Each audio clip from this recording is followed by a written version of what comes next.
Manzoni with Manzoni in the morning.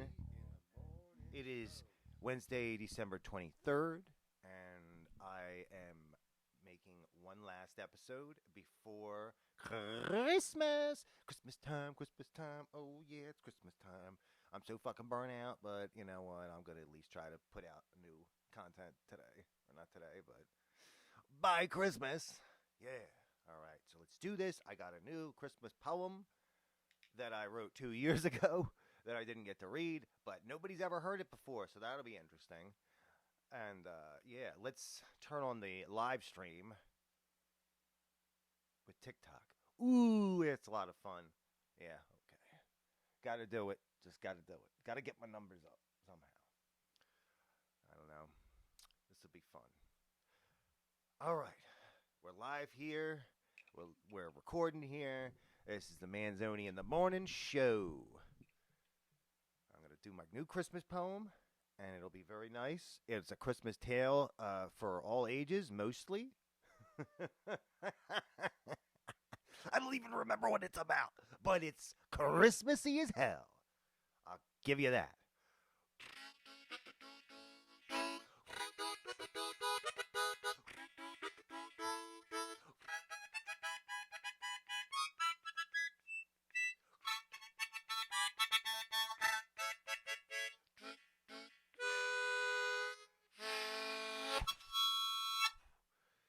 Manzoni in the Morning's here. I would have did a Christmas song.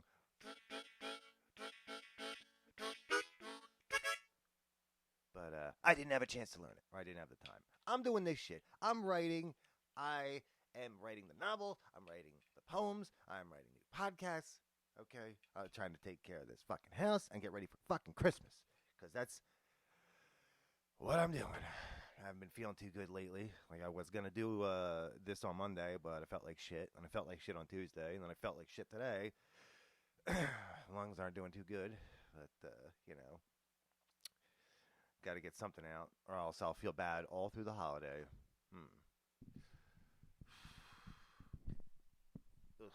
Doing this every week now is a pain in the ass, but I feel like I got to do it if I want to get my subscribers up. You know, this week I hit 50 subscribers on YouTube. Now, I just hit 4,500 on TikTok, which is, wow, that's amazing. I mean, the population of my old town was like 1,500, so take that, Newfield, New Jersey. Okay, I got more people following me than there are in your goddamn little shitty town.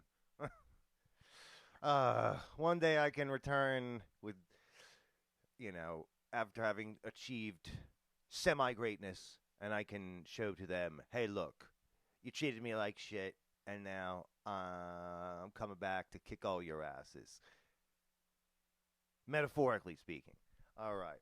We're going to do this Christmas bedtime story. Bedtime. And not in a sexual manner, okay? Not yet, anyway.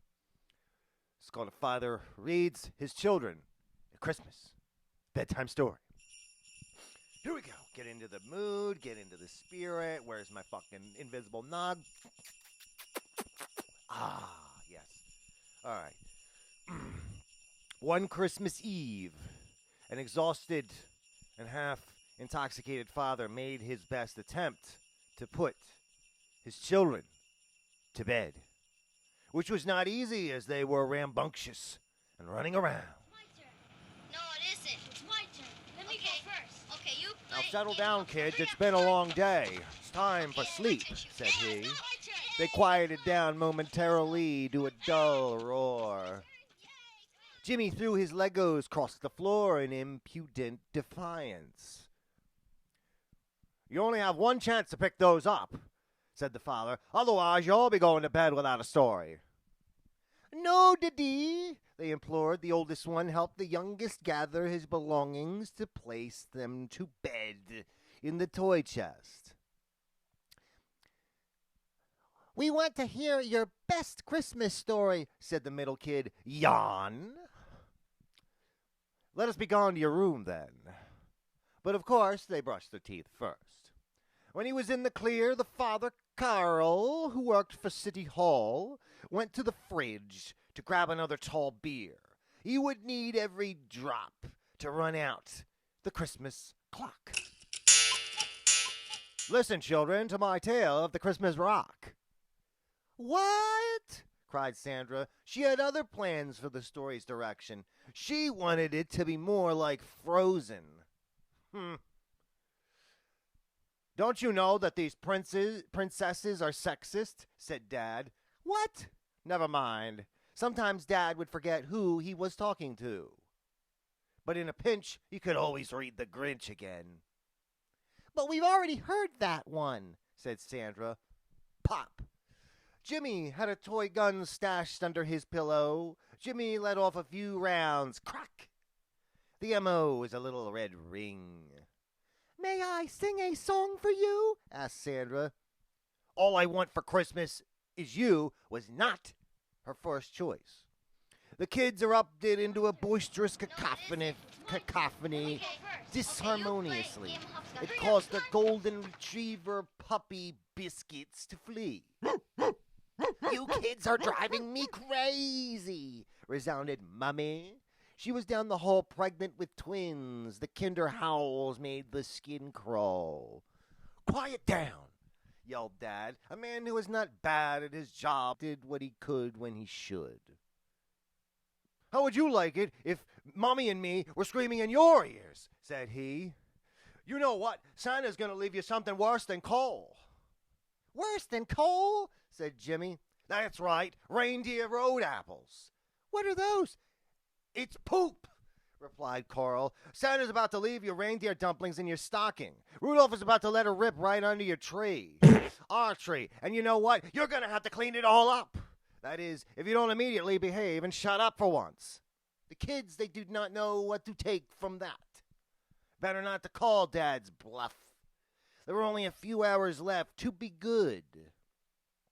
Should I start telling a story, or are y'all going to keep carrying on like animals? Said Dad.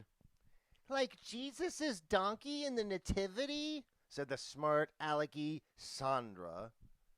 No, said Dad. That donkey knew how to behave on Christmas. Now, unless you want to miss this, let's begin, said Carl, pressing domestic bottled beer to whiskery lips. This is the story of the Christmas fish. What? Said they. I mean, the story of the Christmas wish. Yeah, that sounds good. Okay.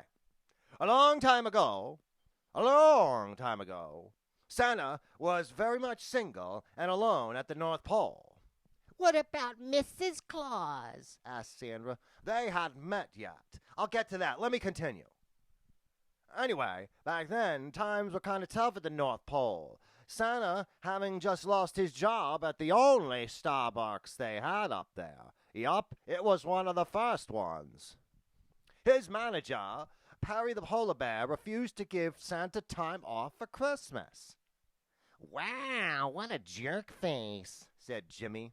I know, right? So Santa quit and went out with his friends, Stinky and Joe Bob, who later became an elf foreman to the club. There's a club at the North Pole? Asked Jan. Yeah, of course there was. Now slow your roll. How else would they get the swerve on? Okay. They got to the club, ready to party, and forget about the bad day, to live it up, give it up like a young Marvin Gaye. But they were stopped at the door by an abominable snowman. Oh, said Jimmy. Here was the bouncer. He bent down, close, and said to him, Hey, where do you schlubs think you're going? It said this like a mobster, with a thunderous tone, asking for IDs, please. But you know what? Stinky had forgotten his own. This one can't go in, said the abominable snowman, but used to can. Hey, I will not abandon my friend, said Santa. No, I will not abandon my friend, said Santa. It's okay, Santa, said Stinky. Y'all can go in. No, we cannot leave you here. I want to make that crystal clear. So Joe Bob posited that they sneak in around back. It's really easy. Just slip in, act natural, and we'll be dancing our butts off before you know it. There's got to be a better way of going about this, said Santa, gazing up at the smiling full moon. We should start our own thing. What, like go into business together? A business venture? Adventure? Do you think the bank will let you take out a loan without a job to call your own? Well, what's next? Said Sandra, interrupting. Santa versus the tax man? No, you rascal, said Dad. That story is for April. Why? 'Cause it's tax time. Oh. Anyway, they scooped out some really good spots to start, though they were denied by the banker 12 times. Is that where we get the 12 days of Christmas? What? Yeah, sure, why not? They thought it would be easy. There was a snow fairy named Clary who owned the local pub. It was not as good as the club or as cool, but Clary let Santa, Joe Bob, and Stinky set up shop. They sold toys that they made themselves to supplement their party planning. Joe Bob and Stinky were excellent whittlers. We have to start somewhere, they both said together. And the handmade toys quickly became a trend, not so much the parties. Even so, the Chamber of Commerce tried to put a stop to them, thanks to a complaint filed from none other than Perry, the polar bear. Oh, no! Exclaimed Jan. What happened? It was on the eve of a toy drive. All they wanted to do was share their joyous wares with those who were the most unfortunate. That commerce man is going to get it, said Jan. Where is your permit? Said the commerce man. Ho, ho, here it is,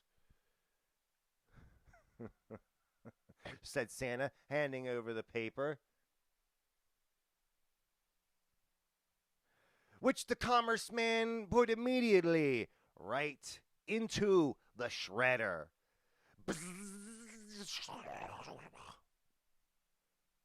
Looks like we're gonna have to shut you down. Weak sauce, exclaimed Joe Bob, hurriedly arising from his workshop table. He then reeled back and kicked it over. Against the odds, Santa had to then become bolder. Oh, that's it! I'm running for mayor of the North Pole! To this, there was applause for Santa Claus. He was quite well known and had a much better chance than most. A declaratory post on social media announced his intentions. They had all of that back then? Asked Sandra. They did, at the North Pole. I don't think so. This is an alternate timeline, baby. They do it all the time, like in the Marvel Universe. Oh, okay, Daddy. Of course. Was his running mate a horse? No, but that definitely would have fit my rhyme scheme. Ha ha. Ho, ho, ho. Vote, vote, vote, said Santa's new commercials. But that didn't sit well with the commerce man. And certainly not the 10-term incumbent mayor, Charlin Grossmeyer. And gross he was. He never washed his hands, and he was pretty much farting 24/7. That's a fact you kids can take to the bank, I tell you what. Mayor Grossmeyer liked Perry because Perry smelled worse than he did. And Perry never pointed out the mayor's poots in public. Poots in public, how about that? When he did, accidentally, he would take the blame for himself, saying, "Oh, well, it must have been me." "You rapscallion, Perry," said the mayor. I could really use a bear like you, ready to take a bullet for me at a moment's notice. You ever get into politics? No, but one of my ex-employees is fixing to run against you.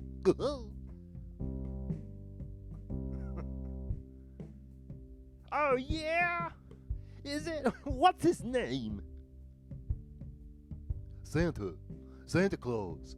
Sounds like a brand of cat litter. You should ask me. Santa Claus brand litter clumps when it should, said Perry. No better than Willie's wood chips. This is getting tough. A lot of fucking voices. All right, let's just. If the father's talking, I'll do the father's voice. All right. I mean, he's talking through the whole fucking thing. He's telling the story, but you know what I mean. So Perry and Grossmeyer teamed up to fabricate a Santa smear campaign. Among many things, they declared that Santa's brain was not good, and that he was a menace, and thus bow out of the electoral race gracefully. But Santa was not about to have it.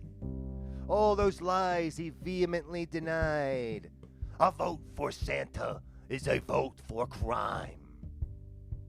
It depicted Santa sneaking with his huge sack to pilfer the banks, to unleash chaos and poverty amongst the populace. The children of the North Pole came to wish that this madness end in peace. At least they had some sense. But how could a simple wish grant this? What with Perry, the polar bear, prowling around town causing terror, dressed as Santa's double? Grossmeyer's goons started random fires all over. The North Pole, it was seriously with a capital T. And when things seemed to be looking their worst, Santa received a phone call from who would eventually become Mrs. Claus. Mrs. Claus. Except back then, her name wasn't Mrs. Claus. Obviously.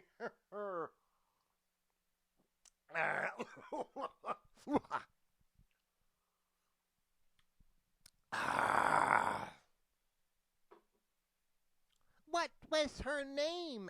Asked Sandra. Beulah McDonough Baker. She was the VP of a local PR agency. What's that? Asked Jimmy. It's a company dedicated to making you, the client, look good. And that's only one thing in a long list of excellent services that they offered. They spent hours on the phone together. So many fantastic promotional offers. At the end, it even seemed like they liked each other. Wink, wink, you know. They fell in love under the lights of the big candy cane after filming a rather spirited piece that was to show Santa was not, in fact, a brutal, greedy taskmaster with a vicious army of mutant abominations. Take it from me, Stinky the Elf, that Santa Claus, he's all right. Vote Kringle for mayor. Looks like this advertising blitz might work out for us after all, said Santa to Beulah. I want to try to keep everything off camera until after the election, replied Beulah. Oh, why is that, my turtle dove? Grossmeyer will tell everyone I unduly influenced the election. They might stand to cancel the whole thing and start another one and run off. Oh, no, cried Santa. I already have had enough of this cutthroat business. But look at all these donations, said Beulah. Even the children are sending you their toys. What good little girls and boys, they will be repaid tenfold. We'll need to hire more volunteers to deal with the incoming overflow. Growth, I like the sound of that, said Santa. They took no notice of the mangy cat licking itself in the corner. 'Twas a spy for the other side. It gazed upon them with deviant eyes. Oh, where'd that ugly cat come from? Asked Clary. I thought he was one of yours, said Santa. No, I don't own any felines. The cat realized the danger. Took off. It scampered between their legs and escaped out the kitchen vent. What do you think of that? Asked Clary. Looks like trouble, said Santa. We should probably double our security. I agree, said Beulah, who was now frenetically pacing along the floor. So much stress. This was the ultimate test. Who would be the best in the end? A week before Election Day, Perry and Grossmeyer went door to door. But Santa had already beaten them there. Oh, we're freezing our butts off in this frigid air, said Perry. No, you're a polar bear. You should not care about cold temperatures, snarled Grossmeyer. Oh, but I just cut my hair to look professional and debonair to go with my brand new shark skin underwear. To be fair, said Grossmeyer, no one will be able to see those. Thereafter which Grossmeyer tripped over his toes and fell headlong into the snow. No, you're gonna get it. He got up and smacked Perry right in the back of his crew-cut head.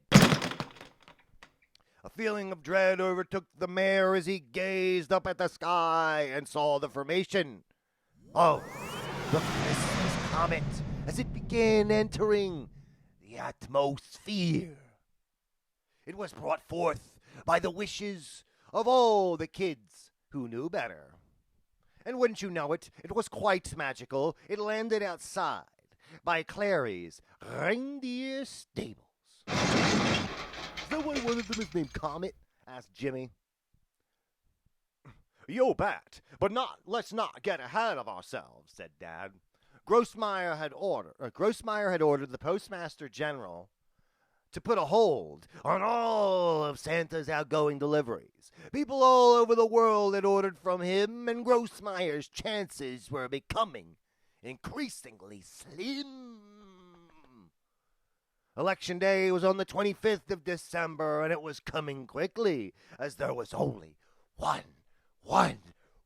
day left. How would Santa be able to facilitate its deliveries? Lucky for him, there was magic afoot. Out there by the crater did the reindeer glow and become that which we all know now. Rudolph, he got hit the hardest, so he glowed the strongest. Which is why Santa eventually chose to put the one with the red nose out front. If the postman won't deliver what I want, then I will.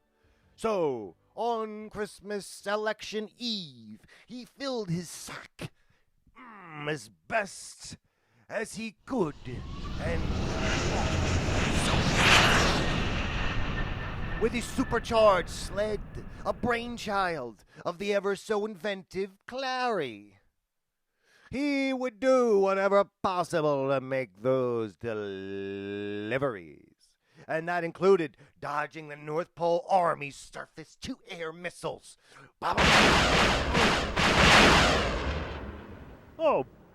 Oh boy, muttered Santa. I hope I don't drop any toys.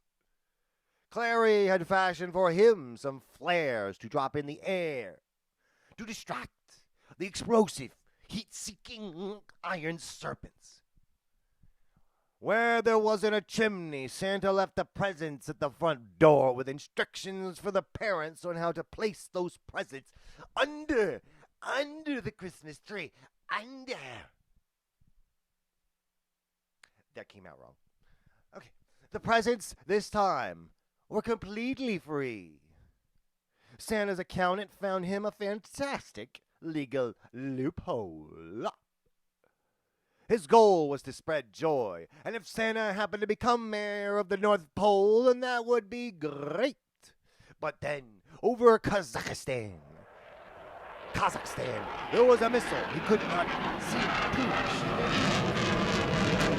The sled did figure eights in the sky while the whole world watched from below.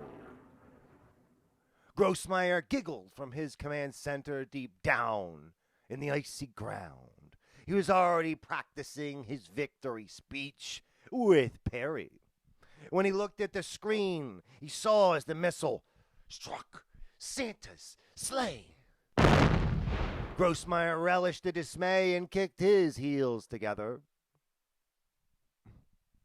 No, it looks like it's going to be a big win for me. But the Christmas wish was not yet finished. There were plenty of kids who were still awake in their beds, and they continued to pray that everything would be all right on Christmas Day. Stay on him, shouted Grossmeyer into the radio receiver, and don't give him 1 second of ease. He forwarded his call over to the Russians,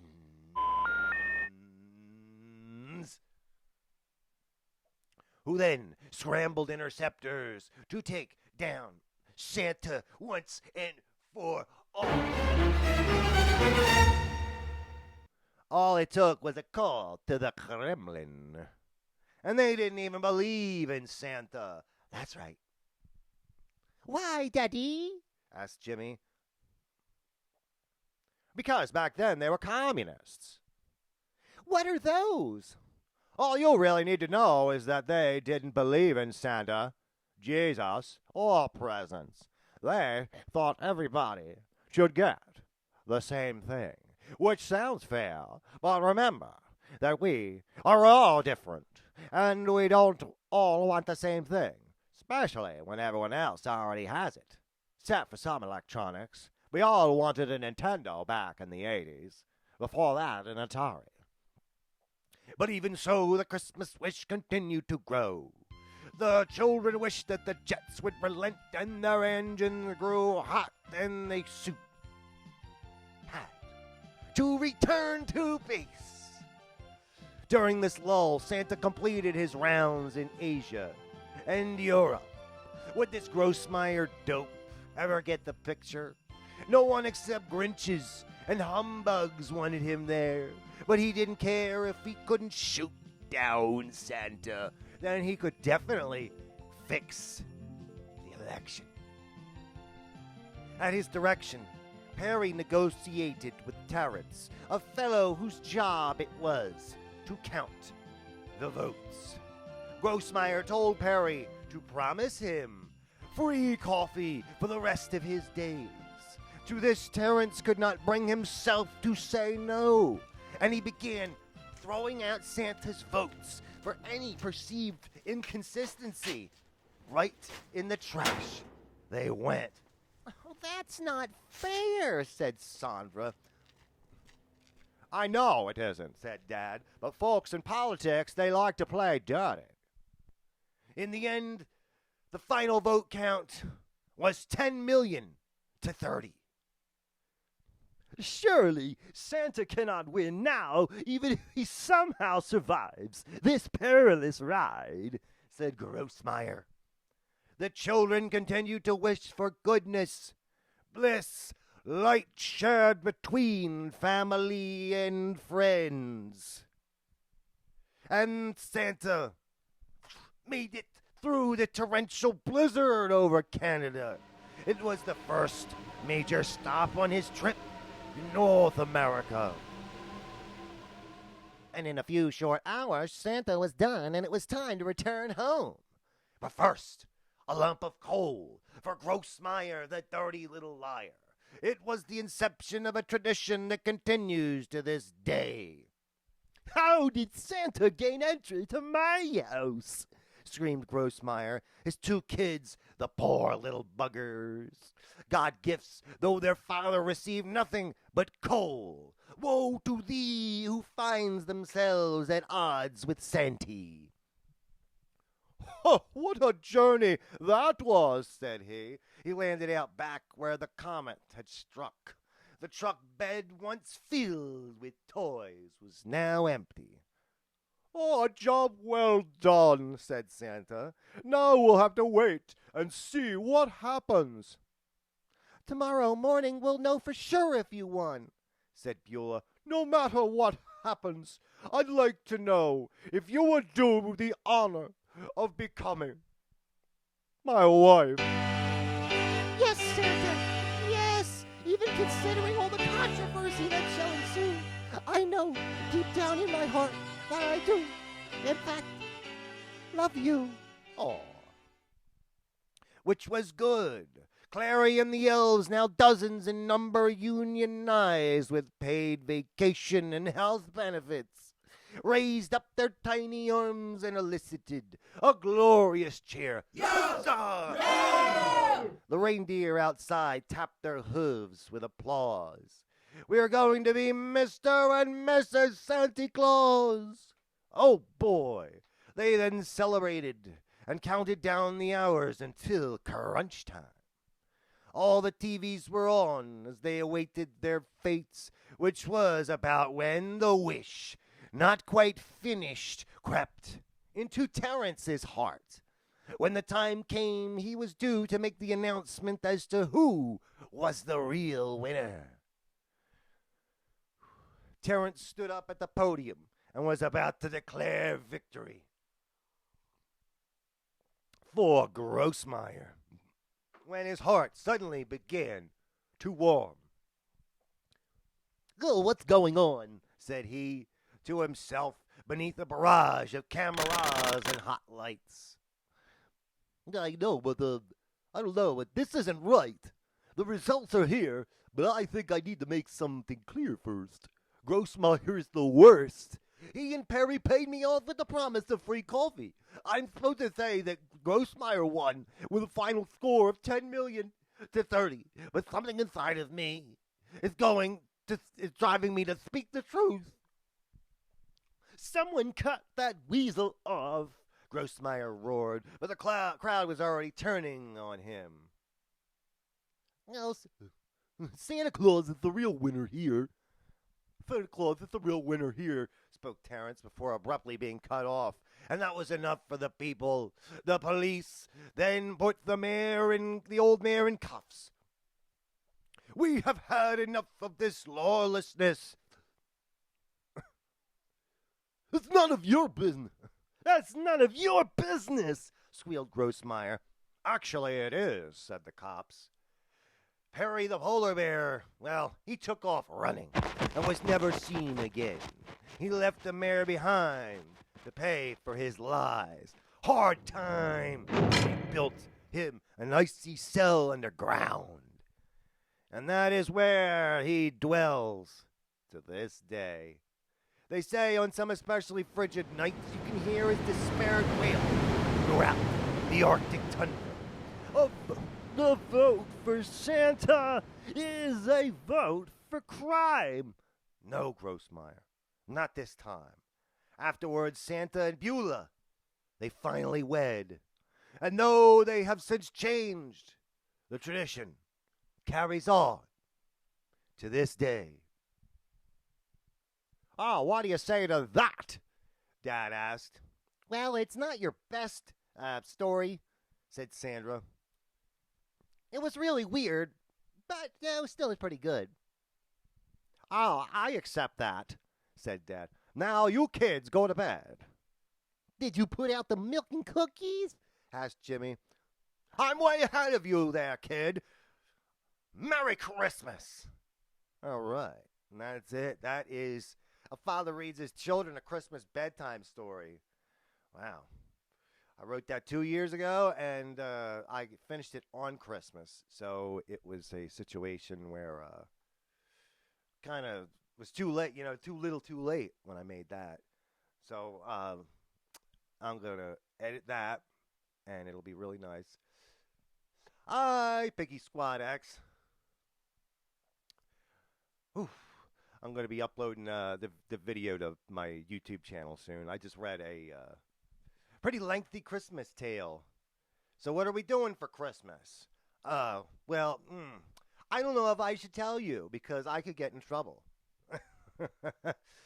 People. Well, I'm going to say one thing for sure. I didn't invite people over. They kind of invited themselves. So, yeah. I'm going to be cooking Christmas dinner tomorrow. Well, not tomorrow, but Friday. We're going to have a nice big roast. And we got like 4 bottles of champagne. And we got wine. We're making eggnog. Got all kinds of cool stuff. And it's going to be a lot of work. Although, according to my mother, it's no work at all. Well, comparatively, it's a little bit easier than Thanksgiving dinner, which I made. And so this will be one of the biggest things I've ever hosted. And I know you're not supposed to have big things right now. And I know. But I can't cancel Christmas, and I can't tell people.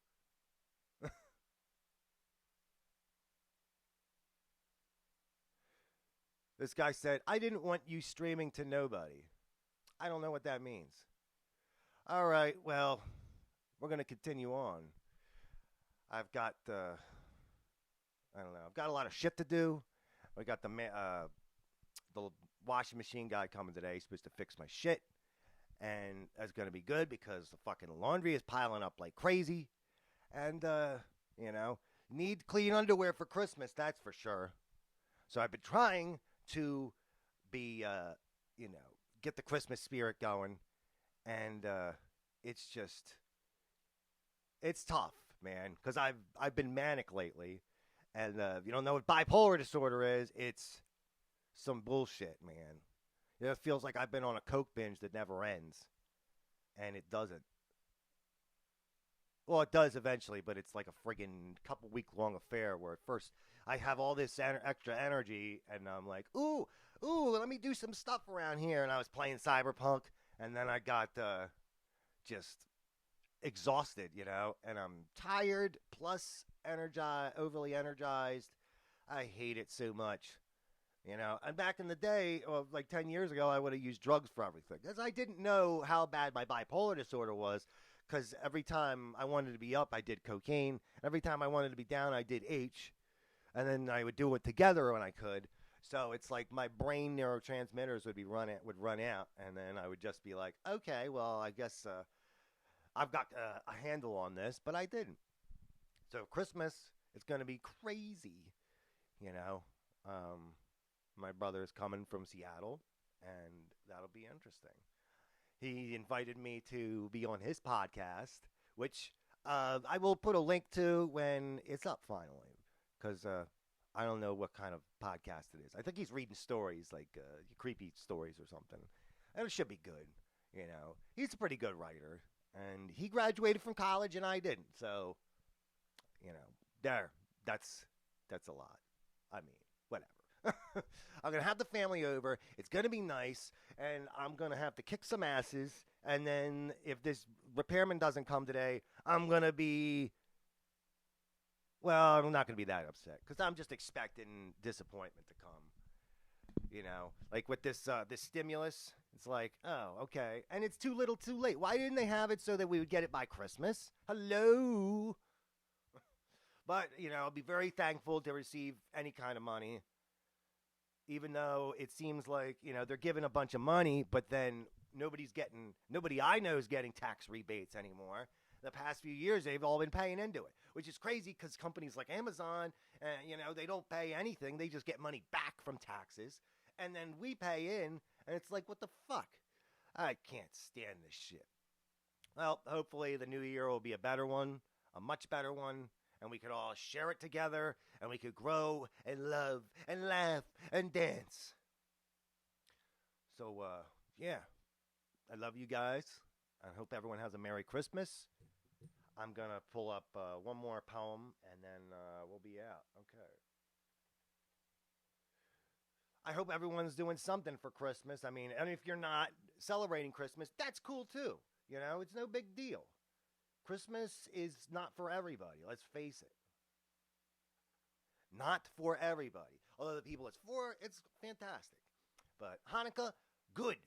Celebrate that. Enjoy your holiday. Kwanzaa, do your thing. I have no idea what Kwanzaa is, but, you know, I respect it enough to be like, hey, you could do it, and I support you.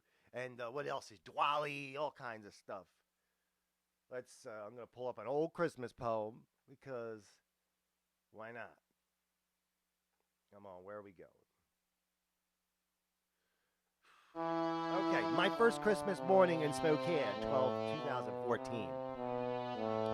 I took a step outside and felt nothing but stillness in the air. An eerie pallor had come over myself, and I decided to go in, back to the heat and the new old couch my neighbor just gave me last night. On Christmas Eve, I got drunk on ice beer.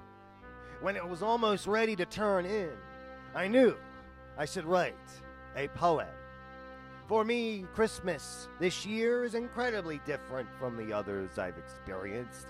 I blindly left my hometown, and now I struggle to survive. I'm learning the customs of this strange new state, and nothing will change my ultimate purpose. Reflecting on that, I made it over to the fridge and grabbed the third to last beer. As I popped the cap, I heard it clink on the counter. I watched it roll around in concentric circles of decreasing size. And as it came to a stop, I took a deep breath and exclaimed to myself and no one else, "Merry Christmas, Spokane!" That was a fun Christmas by myself for the most part. But every year has been better. And that's good. You know, things are going, I mean, aside from all the shit and going on outside with COVID and politics and all that bullshit, shit's been comparatively a lot better for me. Like, we got plenty of food and heat and stuff. You know, I gotta not sweat the little things, although being bipolar and obsessive compulsive, I obsess over the little things. So I just gotta keep reminding me everything's okay, and everything will be okay. And as long as I keep making this podcast and writing and doing all my stuff, things will turn out for the best in the end. I guarantee that. That's not a real guarantee. I'm trying so hard to get this stuff off the ground. This is like a 24/7 kind of job. I'm up every day working on my shit. And this new story I'm writing about a recovery house in Ohio, and it's brutal. They're like, you know, I don't know if I want to give away, but it's like the people running the house are killing people and like hunting addicts. And the thing is that since addicts run away all the time from recovery houses and stuff, no one's the wiser. They can get away with it as much as they want, and they've been doing it for a long time. But one man, Porter, is about to get them on their fucking toes. So this has been Manzoni in the morning. Merry Christmas to all, and to all a good night, motherfuckers. I love you. Manzoni loves you.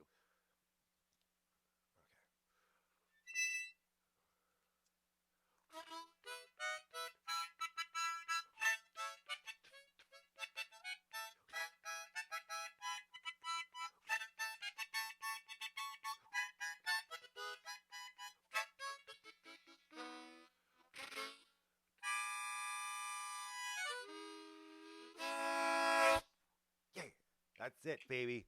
That's it. This has been Manzoni in the morning. Signing off. Merry Christmas. Manzoni in the morning show. Manzoni in the morning show. Manzoni in the morning show. You don't know where you're gonna go. Manzoni in the morning show.